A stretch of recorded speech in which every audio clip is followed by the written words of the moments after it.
नमस्कार. लोकशाही न्यूजमध्ये मी विशाल पाटील आपल्या सगळ्यांचं स्वागत करतो.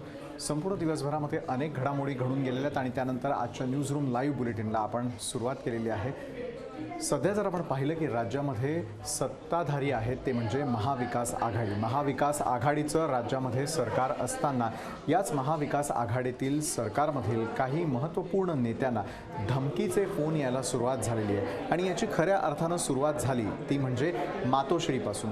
मातोश्रीला उडवून टाकू अशा प्रकारची धमकी देण्यात आली. त्यानंतर मग राष्ट्रवादीचे सर्वेसर्वा असलेले शरद पवार यांना देखील अशाच प्रकारे धमकावण्यासंदर्भातला एक कॉल येऊन गेला आणि त्यानंतर मग गृहमंत्री देशमुख यांना देखील अशाच प्रकारे धमकावल्याचा कॉल येऊन गेला. कोण करतंय अशा प्रकारे ही कारवाई? बरं, आलेले कॉल्स हे भारतातून नव्हे तर परदेशातून आल्याचं समोर आलेलं आहे आणि दुसरीकडे दाऊद इब्राहिमचा हस्तक यानं हे कॉल केल्याचा दावा या कॉल करणाऱ्यांकडून करण्यात आलेला आहे. याविषयी नेमकं गौड बंगाल काय आहे ते तर समोर येईलच, मात्र तत्पूर्वी याविषयी अधिक जाणून घेण्यासाठी यावेळेला पुणे या ठिकाणाहून आमचे प्रतिनिधी अमोल धर्माधिकारी आपल्यासोबत आहेत आणि किरण नाईक आमचे नाशिकचे प्रतिनिधी देखील आपल्यासोबत जोडले गेलेले आहेत. सगळ्यात आधी आपण पुणे या ठिकाणी अमोल धर्माधिकारी यांच्याकडे जाऊयात. अमोल, पहिला प्रश्न हा विचारायचा आहे की एका बाजूला कोरोनासारखं संकट संपूर्ण देशामध्ये चालू असताना दुसरीकडे मात्र अशा प्रकारचे फोन कॉल्स करणारा नेमका आहे तरी कोण, हा प्रश्न उपस्थित होतो.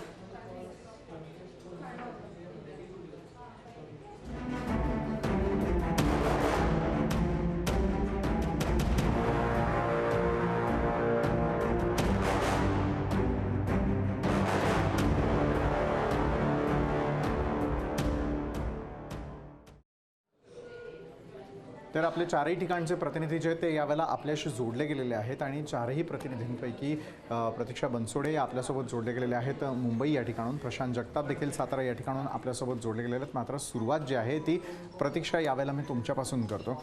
प्रतीक्षा, खरं तर सगळ्यात आधी धमकीचा जो फोन आहे तो आलेला होता मातोश्री या ठिकाणी आणि फोन करणाऱ्यांना देखील आपण दाऊदचे हस्तक असल्याचं सांगितलेलं होतं. काय नेमकं यामागचं सत्य असू शकतं? कारण एका बाजूला राजकारण सुरू आहे ते म्हणजे सुशांत सिंग राजपूत प्रकरणावरून, दुसरीकडे कंगना रनौत जे बरळती आहे त्यावरून, तर अशा या सर्व घटना घडत असताना धमक्यांचे फोन नेमकं करतंय तरी कोण? नक्कीच खरं तर विशाल, ह्या प्रकरणाचा जो आहे तपास जो आहे तो आता गृहमंत्रालय विभागाने स्वतःकडे घेतलेला आहे. खरं तर आजसुद्धा दोन जे आहेत धमकीचे फोन राष्ट्रवादीचे अध्यक्ष शरद पवार आणि आपले राज्याचे गृहमंत्री अनिल देशमुख यांना सुद्धा गेलेला आहे. त्यामुळे हे धमकीच्या फोनचं प्रकरण जे आहे ते सध्या महाराष्ट्रात चांगलं गाजलेलं पाहायला मिळत आहे. माझ्यासोबत काही सामान्य कार्यकर्ते आहेत. महाविकास आघाडीचं सरकार आहे आणि महाविकास आघाडीच्या सरकारांमधील दिग्गज नेत्यांना जे आहेत ते आता धमकीचे फोन येतात. आपण त्या कार्यकर्त्यांकडून जाणूया नक्की त्यांना काय सांगायचं आहे. सर, काय सांगाल? काल जो आहे ते मातोश्रीवर असा निनावी फोन आलेला होता आणि आज शरद पवार आणि गृहमंत्र्यांना सुद्धा तसाच फोन गेलेला आहे. कार्यकर्ता म्हणून तुमची भावना काय? बरोबर आहे. जय महाराष्ट्र. महाराष्ट्र भूमी ही संतांची आणि त्यागाची भूमी. आम्ही ह्या राष्ट्रद्रोह करणाऱ्या कोणी असू द्या त्यांना एकच सांगू इच्छितो, एक शिवसैनिक म्हणून, की शिवसैनिकांची आबाद भिंत बनवून मातोश्रीवर सेना भवनचं रक्षण करायची ताकद शिवसैनिक ठेवतो. शिवसैनिक जो आहे तो ताकद ठेवतो की उद्धव ठाकरेंचं रक्षण जे आहे ते आम्ही करू, अशा प्रतिक्रिया ज्या आहेत विशाल आपल्याकडे आलेल्या आहेत. आपल्यासोबत आणखी कार्यकर्ते आहेत. सर, तुम्ही काय सांगाल? ह्या दिग्गज नेत्यांना जे आहेत ते आता फोन यायला लागलेले आहेत. तुम्ही एक सामान्य नागरिक म्हणून सुद्धा या प्रकरणाकडे ओव्हरऑल कसं? आता जे आपण मला प्रश्न विचारला की राष्ट्रवादीचे राष्ट्रीय नेते शरद पवार साहेब आणि राज्याचे गृहमंत्री देशमुख साहेबांना धमकी दिलेले आणि मातोश्रीवर तर निनावी फोनाची धमकी दिलेले, तर मी त्या राष्ट्रवादीच्या नेते आणि राष्ट्रवादी पक्षाबद्दल काय बोलणार नाही. परंतु कारण ते त्यांचा पक्ष आहे, तो त्यांच्या पक्षाचे कार्यकर्ते त्यांना समर्थ उत्तर देतील, त्यांच्याकडे तशी यंत्रणा आहे. पण शिवसेनेच्या बाबतीत जर सांगायचं झालं तर शिवसेनेने ह्याआधी असे अनेक हल्ले पचवलेले आहेत आणि अनेक अतिरेकी संघटनेनी ज्यावेळी मातोश्रीकडे वाकडीने जर केलेले त्यांना त्यांच्या भाषेमध्ये उत्तर दिलेले आणि कुणाची न्याय आजपर्यंत व्हायली नाही. की शिवसेना प्रमुख असतील बाळासाहेब ठाकरेंच्या वेळीसुद्धा खलिस्तानींनी ज्यावेळी त्यांना धमकी दिली होती ठार मारण्याची, त्यावेळी संपूर्ण मुंबईतले शिवसैनिक ढाल बनून मातोश्रीच्या सभोवताली जसा वेढा देऊन मातोश्रीचा आणि बाळासाहेबांच्या सुरक्षणासाठी जीवाची पर्वा न करता जसे शिवसैनिक उतरले होते, तसेच याही वेळी माननीय उद्धव साहेबांचं आणि मातोश्रीच्या रक्षणासाठी शिवसैनिक दिवस रात्र पहारा देऊन संरक्षण करतील. आणि मला खात्री आहे की ह्या ज्या निनावी धमकी देणारे त्यांची हिंमत होणार नाही मातोश्रीकडे वाकड्या नजरेने पाहण्याची किंवा हल्ला करण्याची, कारण त्यासाठी शिवसेनेने अनेक वेळा असे हल्ले पचवलेले आहेत आणि त्या हल्ल्याला समर्थपणे उत्तर दिलेले आहे. नक्कीच विशाल, तू पाहू शकतोस तर कार्यकर्त्यांच्या भावना ज्या आहेत त्या तीव्र आहेत की असे जे निनावी कॉल असतील ते कॉल आले तरी आम्ही घाबरत नाही, आम्ही स्वतः उद्धव ठाकरेंच्या संरक्षणासाठी तयार आहोत, असं शिवसेनेचं मत आहे, कार्यकर्त्यांचं मत आहे. विशाल, निश्चितच आहे प्रतीक्षा. तीव्र भावना ज्या आहेत त्या सर्व शिवसैनिकांच्या त्या देखील आपल्याला लक्षात येत आहे आणि अतिशय मातोश्रीचं रक्षण करण्यासाठी शिवसैनिक हे त्या ठिकाणी पहारा देतील अशा प्रकारची ग्वाही देखील हे शिवसैनिक खरं तर मातोश्रीमध्ये राहणाऱ्या ठाकरेंना देखील देत आहेत. दुसरीकडे शिवसेना ही सक्षम आहे या हल्ल्यांना किंवा अशा प्रकारच्या धमक्यांना उत्तर देण्यासाठी. राष्ट्रवादीचं काही माहिती नाही असं खुद्द शिवसैनिक हे जे ते आपल्याशी बोलताना यावेळेला म्हणतात. अमोल धर्माधिकारी यांच्याकडे आपण पुण्याला जाणार आहोत. अमोल, आताच मगाशी ऐकलं असेल की ज्या प्रकारे शिवसैनिक हे मातोश्रीवरती पहारा देण्यासाठी तयार आहेत, दुसरीकडे शरद पवारांना देखील अशाच प्रकारचा धमक्यांसंदर्भातला कॉल गेलेला आहे, तर तिकडे गृहमंत्री असलेल्या देशमुखांना देखील अशाच प्रकारे धमक्यांचा कॉल गेलेला आहे. काय नेमक्या तिथल्या कार्यकर्त्यांच्या प्रतिक्रिया आहेत या संदर्भातल्या पुण्यातून? आपण सुरुवातीला कार्यकर्त्यांनाच विचारूया, कारण की हे सगळे कार्यकर्ते जमिनीवर काम करत असतात. मात्र अशा प्रकारे त्यांच्या नेत्यांना जर धमकी येत असेल तर ही फार गंभीर बाब आहे. सुरुवातीला काय सांगाल, शरद पवारांचं जर आपण राजकीय करिअर पाहिलं तर खूप मोठं आहे आणि असं असताना आज त्यांना धमकी येणं, काय तुम्हाला मनात वाटतंय, काय असावं नेमकं याच्या मागे? आज जे कोरोनाच्या कार्यकाळात जो चाललाय सगळ्या देशावरती जे आहे त्यामध्ये आज पवार साहेब जर पाहिलं तर महाराष्ट्राचं एक म्हणजे सगळं सर्व त्यांना मानणारे लोक आहेत. आज एवढ्या वयामध्ये पण ते आज महाराष्ट्रभर दौरे करतात, ही वाखाणण्याजोगी गोष्ट आहे. आज अशा ह्याच्यामध्ये जर एवढ्या मोठ्या माणसाला जर धमकीचा फोन येत असेल तर हे भारत देशाला लाजवेल असं काम आहे. याच्यामध्ये केंद्राने थोडं लक्ष घालून की काय आहे नक्की याचा बाब लवकरात लवकर उघड झाली पाहिजे. पुरोगामी महाराष्ट्र, पुरोगामी महाराष्ट्र आपला आहे. या महाराष्ट्रात ही ज्या अशा गोष्टी घडत असतील तर ही फार लज्जास्पद गोष्ट आहे. याचा सगळा तपास व्हावा. एक युवक राष्ट्रवादीचा कार्यकर्ता म्हणून काय वाटतं अशा प्रकारे आपल्या नेत्याला धमकी येणं आणि त्याचा तपास व्यवस्थित होईल असं वाटतं? नाही, याचा तपास जो आहे तो व्यवस्थित झालाच पाहिजे. यासाठी आम्ही केंद्र सरकारकडे पण अशी मागणी करतो की त्यांनी पण याचं लक्ष घातलं पाहिजे.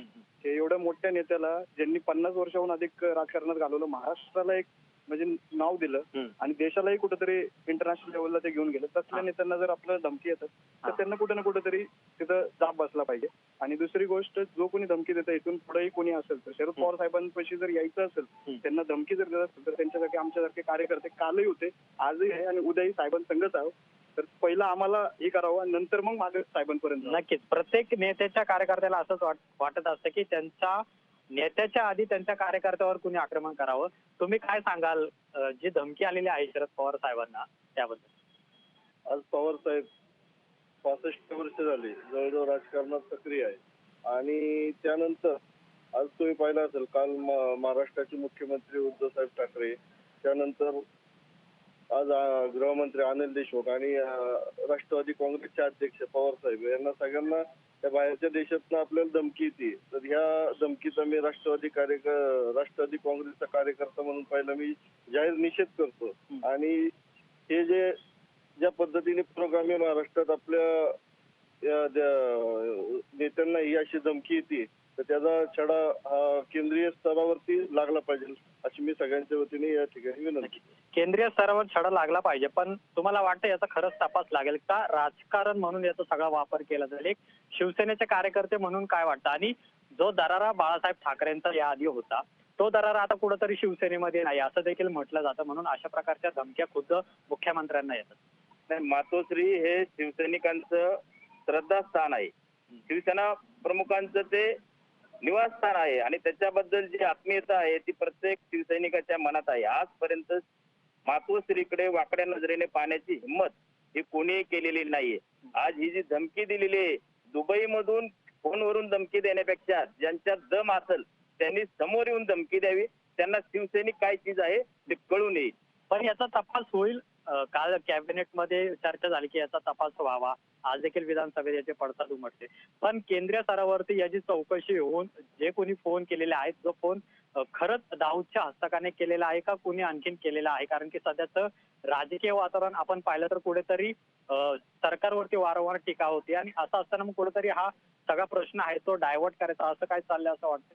आणि आमचं तर स्पष्ट मत आहे की जेवढं सुशांत सिंगच्या आत्महत्येला जेवढं महत्व केंद्र सरकारने आज दिले त्याच्यापेक्षा कितीतरी हा मोठा सिरियस विषय आहे की परदेशातून एका नव्हे तर 3 राजकीय व्यक्तींना त्या ठिकाणी धमकी दिली जाते. याचा तपास हा पूर्णपणे काटेकोरपणे केंद्र सरकारने केला पाहिजे. याची सर्वस्वी जबाबदारी ही केंद्र सरकारची राहील हा तपास करण्याची आणि त्याच्या मुळापर्यंत केंद्र सरकारने जावं अशी आमची अपेक्षा आहे.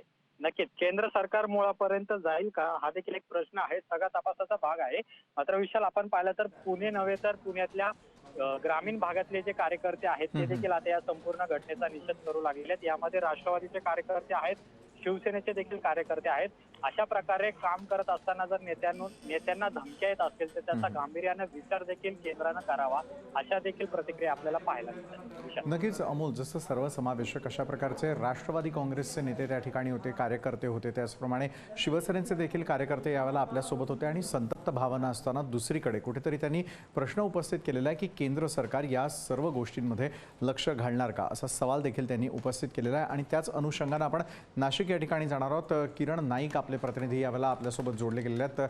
किरण, पुण्यामधून आलेल्या प्रतिक्रिया, मुंबईमधून आलेल्या प्रतिक्रिया आपण ऐकल्या असतील. मुंबईमध्ये मातोश्रीला जर धमकी आलेली असेल तर मातोश्रीवरती शिवसैनिक हे कडक करून उभं राहतील आणि मातोश्रीची सुरक्षा करण्यासाठी आम्ही सक्षम असल्याचं त्यांचं म्हणणं आहे. तर ज्या वेळेला पुण्यामधले जे कार्यकर्ते त्यांचं म्हणणं आहे की केंद्रानं यामध्ये लक्ष घालावं आणि केंद्र सरकारनं तपास यंत्रणा सक्रिय करून हे कॉल्स कुठून आले होते, या कॉलच्या मागे कोण आहे नेमकं हे शोधून काढण्यासंदर्भातली मागणी केलेली. काय वाटतंय? एका बाजूला देवेंद्रजी फडणवीस यांनी देखील शंका उपस्थित केलेली आहे या कॉल्सवरती. त्याच्यामुळे पुन्हा एकदा या फोन कॉल्स किंवा धमक्यांच्या फोन कॉल्सवरून राजकारण राज्यातलं आणखी तापेल की काय? नक्कीच विशाल, नाशिकमध्ये देखील त्याचे जे पडसाद आहे जे मंत्र्यांना किंवा मुख्यमंत्र्यांना झाले असतील, राष्ट्रवादीचे सर्व शरद पवार साहेब यांना देखील जे धमकीचे फोन आले त्यानंतर ज्या राज्यात ज्या प्रतिक्रिया उमटू लागलेल्या आहेत त्याच प्रतिक्रिया ज्या आहेत त्या नाशिकमध्ये उमटू लागलेल्या आहेत. नाशिकच्या ज्या रणरागिणी आहेत, ज्या शिवसेनेच्या काम बघतात त्या पण आपल्यासोबत आहेत. ताई, मला एक सांगा का शिवसेनेला प्रमुखांना म्हणजे आता उद्धव ठाकरे जे आहेत महाराष्ट्राचे मुख्यमंत्री यांना फोनवरनं जी आहे ती दाऊदच्या हस्तकांकडनं धमकी आल्याचं वृत्त आहे. काय तुम्ही एक शिवसैनिक म्हणून याच्यावर प्रतिक्रिया देणार? अशा धमकीला मुळात शिवसेना घाबरत नाही, ना मातोश्री घाबरत. 25 वर्षापूर्वी बाळासाहेबांच्या दहशतीनेच दाऊद हा जो पळून गेला आहे तर तो आतापर्यंत परत येण्याची त्याच्यात काही हिंमत आलेली नाही आहे. आणि माकडाच्या हातात जर कोणी कोलीत देऊन असे काही प्रकार करत असेल तर राज्यातली जनता जी आहे ती काही एवढी अज्ञान नाही आहे की तिला ते समजत नाही आहे. म्हणून आजपर्यंतचं उद्योजींचं जे काम चाललेलं आहे ते अतिशय सुंदर, एक चांगला मुख्यमंत्री म्हणून काम चाललेलं आहे. आणि ह्या उद्योजींचं कामाच्या याला चांगल्या कामाला पावती देताना केवळ खोडा घालायचा आणि अशा वेगवेगळ्या प्रकारच्या प्रक्रिया सुरू करायच्या ही पद्धत चालू झालेली आहे. आता दाऊद हा ड्रग माफिया आहे आणि ड्रग जर म्हटलं तर नार्कोटिक्स ॲक्ट जो आहे तर तो केंद्राकडनं त्याचं हेड ऑफिस आहे. जर केंद्रच त्याचा अभ्यास करत नसेल, मला वाटतं पहिल्यांदा जेव्हा PM नरेंद्र मोदीजी हे झाले होते आणि रजक शर्माने त्यांची मुलाखत घेतली होती त्यावेळी त्यांनी सांगितलं होतं की 100 दिवसाच्या आत मी 10 ड्रग्ज माफियांना पकडून दाखवेल वगैरे. आतापर्यंतचं तर तसं कुठलंही काम घडलेलं नाही आहे. म्हणजे केवळ एक चांगला नेता काम करतो आहे, चांगलं राज्याची बांधणी होती आहे, चांगल्या राज्यात शांतता सुव्यवस्था चाललेली आहे तर ती कशी डळमळीत करायची या उद्देशाने हे सगळं षडयंत्र रंगवलं जात आहे, एवढंच मी म्हणेन, बाकी काही नाही. ताई, मला एक सांगा का जे देवेंद्र फडणवीस आहे त्यांनी सांगितलं आहे की हे फोन कॉल खरंच आले की नाही, तर त्यांनी याच्यावर जी आहे ती शंका जी आहे ती उपस्थित केलेली आहे. काय आपली प्रतिक्रिया असेल एक शिवसैनिक म्हणून? मातोश्री आमचं श्रद्धास्थान आहे आणि मला असं वाटतं का या सगळ्या खोट्या गोष्टी आहे. साहेबांना त्रास झाला पाहिजे, मानसिक त्रास झाला पाहिजे, याच्यासाठी हे काहीतरी त्रास व्हावा आणि साहेबांपर्यंत लांब, साहेबांच्या शिवसैनिकांपर्यंत सुद्धा ते पोहोचू शकत नाही. हा रिकामा त्रास, मानसिक त्रास झाला पाहिजे म्हणून हे काहीतरी निष्पन्न करताय. हो सर, मला एक सांगा, तुम्ही एक राष्ट्रवादीचे जे आहे ते कार्यकर्ते आहेत, मुख्यमंत्री पाठोपाठ जे आहे गृहमंत्री झाले असतील किंवा शरद पवार झाले असतील, यांना देखील आता अंडरवर्ल्डकडनं जे आहे ते धमकीचे फोन कॉल सुरू आहे. काय आपली प्रतिक्रिया असेल? मुळात मागील 3 महिन्यांपूर्वी दाऊदला भारतात आणण्याच्या प्रक्रिया पूर्ण झाल्या आहेत असं केंद्राने स्पष्ट केलं होतं. मग जर तुमच्याकडे जर त्या प्रक्रिया पूर्ण झाल्या तर तुम्ही दाऊद का आजपर्यंत भारतात नाही आणला? का ह्या प्रक्रिया झालेल्या असल्याने हे थांबवण्याकरता यांच्याच मदतीने, भाजपच्या मदतीने किंवा भक्तांच्या मदतीने हे फोन कॉल केले जात आहेत का? मुळात आदरणीय पवारसाहेब असतील, महाराष्ट्राचे मुख्यमंत्री उद्धवसाहेब असतील, यांच्यापर्यंत दूरच, पण शिवसेनेचे शिवसैनिकही तितकेच तत्सम आहेत आणि राष्ट्रवादीचे कार्यकर्तेही तितकेच तत्सम आहेत का मातोश्री आणि पवारसाहेबांचं सिल्वर खूप दूर आहेत. त्यांना महाराष्ट्रात पहिली एंट्री तर करून द्या. त्यांच्या आतंकवाद्यांना कंठस्नान घालण्यामध्ये त्यावेळेस 26/11च्या वेळेस काँग्रेस आणि राष्ट्रवादी काँग्रेसनेच त्यावेळेस सर्व काही केलं होतं. आणि आजही काँग्रेस आणि राष्ट्रवादी काँग्रेसचा आणि बरोबर शिवसेनेसारख्या पक्षाचे जर सरकारमध्ये आमच्याबरोबर सहभाग आहे तर नक्कीच त्यांना आम्ही महाराष्ट्रात येऊन तरी देऊ का? आदरणीय पवारसाहेब असतील, आदरणीय उद्धवसाहेब असतील, हे दोघंही महाराष्ट्राचं सक्षम नेतृत्व या ठिकाणी करत आहेत आणि यांना डिस्टर्ब करण्याचं काम हा भक्तांच्या माध्यमातून चालला आहे असा थेट आमचा आरोप राष्ट्रवादी विद्यार्थी काँग्रेस, राष्ट्रवादी युवकांचा आहे. पण जे देवेंद्र फडणवीस आहे त्यांनी देखील त्याच्यावर शंका जी आहे ती उपस्थित केलेली आहे का आपल्या पक्षाकडनं किंवा एक कार्यकर्ता म्हणून आपली काही मागणी असेल का केंद्रामार्फत याची चौकशी व्हावी? मुळात त्यांनी याची जी मागणी केली आहे ही मागणी झालीच पाहिजे. मुळात फडणवीसांना काही कामच उरलेलं नाही आता, कारण की ज्या पद्धतीने उद्धव साहेब काम करतायत, कोरोनावर एकदम चांगल्या पद्धतीने काम केले, तिथं ते बोट दाखवायला त्यांना जागा नाही राहिलेत. आणि आता असे धमकीचे फोन आले असेल ते 100% याच्या मागे सुद्धा फडणवीसच असू शकतील, हे का सांगता येत नाही. कंगना राणावतला वाय दर्जाची सुरक्षा द्यावा हा पाठीमागून त्यांनी केलेली मागणी आणि आज त्या मागणीचं ते सुद्धा त्यांनी अभिनंदन आजच्या सेशनमध्ये सकाळी केलं. मुळात त्यांनी ही जी धमकी आली आहेत या धमकीचा पहिले त्यांनी जाहीर निषेध करायला हवा होता, मात्र त्यांनी या धमकीची आज पडताळण्याची आज मागणी केली. हे एक फडणवीसांच्या बाबतीतला फडणवीसांवर हा आमचा एक निषेधच आहे आजच्या बाबतीत. नक्कीच विशाल, तू जसं पाहिलं असेल का नाशिकमध्ये जे आहे ते राष्ट्रवादी काँग्रेस झाला असेल किंवा शिवसेना झाला असेल, या कार्यकर्त्यांकडनं जो आहे तो जो निषेध जो आहे तो व्यक्त केला जातोय. तो निषेध जो आहे तो फडणवीस ज्यांनी जो आरोप लावलेला आहे का फोन कॉल खरंच आले होते का नाही, त्याच्यावर देखील जे कार्यकर्त्यांचा जो आहे तो आक्षेप आहे. विशाल, नक्कीच यापुढे आपण प्रशांत जगताप आपले साताऱ्यातले प्रतिनिधी त्यांच्याकडे जाऊयात. किरण, प्रशांत, मला एक प्रश्न विचारायचा आहे जो आता मगाशी देखील उपस्थित झाला की देवेंद्र फडणवीस यांनी शंका उपस्थित केल्यानंतर देवेंद्र फडणवीस यांनी केलेल्या वक्तव्याचा निषेध यावेळेला शिवसेनेचे आणि राष्ट्रवादी काँग्रेसचे अनेक कार्यकर्ते करताना दिसत आहेत. तर दुसरीकडे त्यांनी एक महत्त्वपूर्ण आठवण करून दिलेली आणि ती म्हणजे अशी की झालेल्या निवडणुकांच्या काळामध्ये दाऊदला पुन्हा एकदा भारतात आणणार अशा प्रकारचं जे आश्वासन दिलेलं होतं ते आश्वासन आता गेलं तरी कुठे, की मग आता दाऊदचा छडा लागला आहे आणि दाऊदचाच वापर हा आता काम करणाऱ्या नेत्यांना धमक्या देण्यासाठी केला जातोय असा थेट सवाल यावेळेला राष्ट्रवादी काँग्रेस आणि शिवसेनेचे कार्यकर्ते देखील उपस्थित करतात. प्रशांत, नक्कीच विशाल, महाआघाडीच्या तिन्ही नेत्यांना धमक्यांचे कालपासून फोन येत आहेत. कार्यकर्त्यांच्या भावनाही तीव्र आहेत, मात्र पोलीस त्याचा तपास त्यांच्या पद्धतीने करत राहतील. आपल्यासोबत काही शिवसैनिक आहेत, त्यांच्याकडून आपण नक्की जाणून घेऊया की नक्की त्यांच्या भावना काय आहेत. मला काय सांगाल? शिवसेनेला ह्या बाबी काही नव्या नाहीत. किंबहुना शिवसेना प्रमुखांना त्यांची म्हणजे शिवसेनेच्या स्थापनेपासूनच धमक्या येणं हे सातत्यानं घडत होतं. कुटुंब कायमच धोक्याच्यात राहिलं आहे. परंतु ह्याच्यापेक्षा कितीतरी पटीनं म्हणजे मुंबई बॉम्बस्फोटाचा असो, ह्या मोरारजी देसाईंच्या काळातला संयुक्त महाराष्ट्राचा लढा असो, त्यानंतरच्या खलिस्तानच्या चळवळीतलं हे असो, त्या प्रत्येक वेळेला ठाकरे कुटुंबीय आणि शिवसैनिक हे त्याला सामोरं गेलेले आहेत. आत्ताही आमचं आव्हान आहे, काही कुणी वाकडे धरू शकत नाही त्या देशात आलेलं. प्रश्न पवार साहेबांच्या बाबतचा आहे. 80 वर्षाचा आज वृद्ध शेलार मामाची भूमिका बजावून महाराष्ट्रात फिरतोय. देशाला जे राजकीय वळण द्यायचं चाललंय त्याला छेद देण्याचा प्रयत्न करतोय. त्यामुळे कदाचित की आता आज जी नवीन संरक्षण देऊन महाराष्ट्रात जी पाठवलेली कंगना राणावत आहे आणि तिचंही जे मागचं ड्रगचं कनेक्शन आहे तिने स्वतः जाहीर दिलेली कबुली, त्यातले कोणी माफी आहेत का काय आहेत का ह्या बाबीचा तपास झालेला पाहिजे. माझं एकच म्हणणं आहे आता की महाराष्ट्र असल्या कुठल्याही याला धमक्या घालत नाहीत. साताऱ्यातला शिवसैनिक हा कॉम्रेड कृष्णा देसाई पासून भोगलेला शिवसैनिक आहे, त्यातला सक्रिय शिवसैनिक आहे. मातोश्रीवर कुठलीही आपत्ती येण्याआधी मध्ये शिवसैनिकाची भिंत असेल आणि हे दुसऱ्या ह्यांनाही माहित आहे. ह्या गोष्टीचा म्हणजे ओरखडा उठवण्याचा प्रयत्न झाला तरी त्याचे पडसाद काय उमटतील ह्याची जाणीव संबंधितांना आहे. त्यामुळं आम्ही निश्चिंत आहोत. कोणीही ठाकरेंचा बालबाका करू शकत नाहीत. उद्धवजींना, पवार साहेबांना, राज्याच्या गृहमंत्र्याला कोणी धोका पोचवू शकत नाही. मला तर आता वाटतंय की मीडियाने ह्या सर्व फालतू गोष्टी चर्चा बंद करून, म्हणजे आता देशात अशी पद्धत आहे गेल्या 6 वर्षात की एकाने चहा विकला, चहा विकताना त्याला कोणी बघितलं नाही, पण 6 वर्ष त्या चहा विकण्याची चर्चा आहे. परंतु LIC विकायला काढली, MTNL विकायला काढलं, BSNL मोडीत काढलं, रेल्वे खाजगीकरणाला काढली, IPCL विकायला काढली, त्याची मात्र कोणी चर्चा करत नाही. चर्चा ह्या कारभाराच्या झाल्या पाहिजेत.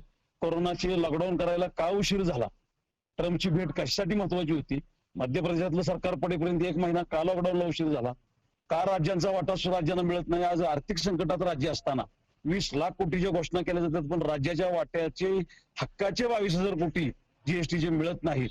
ह्याच्या खऱ्या आता चर्चा झाल्या पाहिजेत आणि ह्यासाठी धमक्या सुरू झाल्या पाहिजेत. नक्कीच सगळी जी चौकशी आहे ती लावली पाहिजे. दाऊदला